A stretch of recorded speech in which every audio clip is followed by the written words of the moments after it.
توانائی دیتی ہے, پورا مضمون باندھا ہے. اعلیٰ حضرت کہتے ہیں بہروپیہ تھا, مداری, روپ بدل بدل کے دکھایا کرتا تھا, بادشاہوں سے انعام لیتا تھا. ایک دن اورنگزیب عالمگیر کے پاس آ گیا, کہنے لگا میں روپ بدلوں گا, اگر آپ پہچان نہ سکے تو میں انعام لوں گا. آپ نے فرمایا میں کوئی ایسے ویسا بادشاہ نہیں, کہا مجھے دھوکہ دینا مشکل ہے. کہا نہیں, میں روپ بدلوں گا. حضرت اورنگزیب عالمگیر بڑے نیک بادشاہ گزرے, بڑے پرہیزگار. وہ بہروپیہ کہنے لگا میں روپ بدلوں گا, آپ نہیں پہچان سکیں گے. فرمایا چل جتنا تیرے اندر زور ہے لگا لے. حضرت نے اعلان کیا کہ میں نے فوجی بھرتی کر دے, 2 ماہ کے بعد ٹیسٹ ہوگا. وہ 2 مہینے دوڑتا رہا, رنگ روپ بناتا رہا, آیا ٹیسٹ دینے, 2-3 سپاہیوں کا امتحان لیا. اس کی باری آئی تو 10 روپے دیے, کہنے لگے تیرے آنے جانے کا کرایہ میں نے تجھے پہچان لیا ہے. کچھ دنوں کے بعد جانے لگے سفر پر, تو بھکاری آ گئے خیرات مانگنے. اس نے بھی سارے منہ پر سیاہی مال لی, کپڑے پھاڑ لیے, سر کے بال مڈا لیے, پگے تک کٹا لی, بدرنگ ہو کے آیا. کاسا آگے کیا تو حضرت نے 10 روپے ڈالے, کہنے لگے تیرے آنے جانے کا کرایہ میں نے پہچان لیا ہے. کچھ دن گزرے تو ٹیچر کی ضرورت تھی. اس نے مونچھیں بڑی کر لی, داڑھی نکلی لگا لی, سر پہ جنا کیپ پہن لی, ایک شیروانی لے لی اور ہاتھ میں چھڑی پکڑ کے آیا. کہنے لگا میں استاد ہوں, 2-4 بندوں کا امتحان لیا. اس کی باری آئی تو 5 روپے دیے, 10 روپے دیے, کا تیرا کرایہ میں نے پہچان لیا. 2 سال گزر گئے. وہ جب بھی آتا حضرت پہچان لیتے. ایک دن سفر پہ جا رہے تھے, بہت بڑا لشکر تھا, جہاد کرنے جا رہے تھے اورنگزیب عالمگیر. تو دیکھا ایک پہاڑی ہے, پہاڑی پہ لوگ جا بھی رہے ہیں آ بھی رہے. اورنگزیب عالمگیر پوچھنے لگے یہاں کیا ہے؟ کہنے لگے بابا جی بیٹھے ہیں دعا کرتے ہیں, اللہ کے نیک بندے ہیں. اورنگزیب کہنے لگے یار پرانے لوگ سارے ہی اللہ والوں کو مانتے, یہ بھی مصیبت آئی ہے جتنی نہیں آئی ہے, سارے لوگ ہی مانتے. کہنے لگے ذرا میں دعا نہ کراؤں, بچے کام جا رہا ہوں.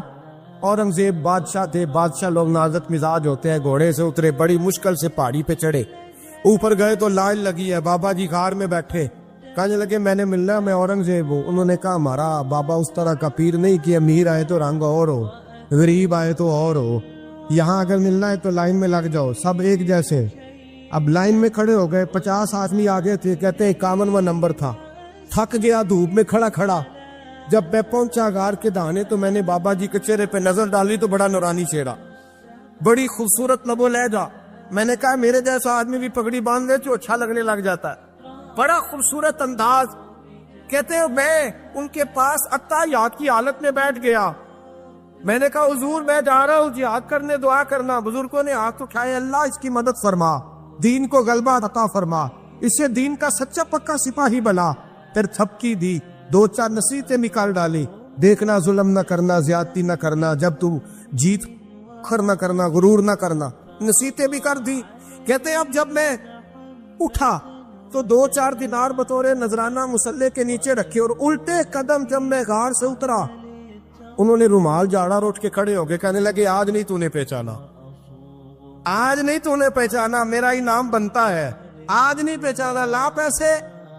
اورنگزیب کہنے لگا یار تو نے حد کر دی, کہاں چڑھا کہاں کھڑا رہا, دھوپ میں تھک گیا, کمال کر دی بھائی تو نے. پتا تو کیا لے گا, اب تو جلدی بتا, وہ کتنے لوگ پیچھے دھوپ میں کھڑے ہیں, لشکر سارا کھڑا ہے, کیا لے گا؟ اس نے کہا سب سے قیمتی ہیرے وہ ہے جو تیرے سر کے تاج میں لگے ہوئے, مجھے تیرا تاج چاہیے.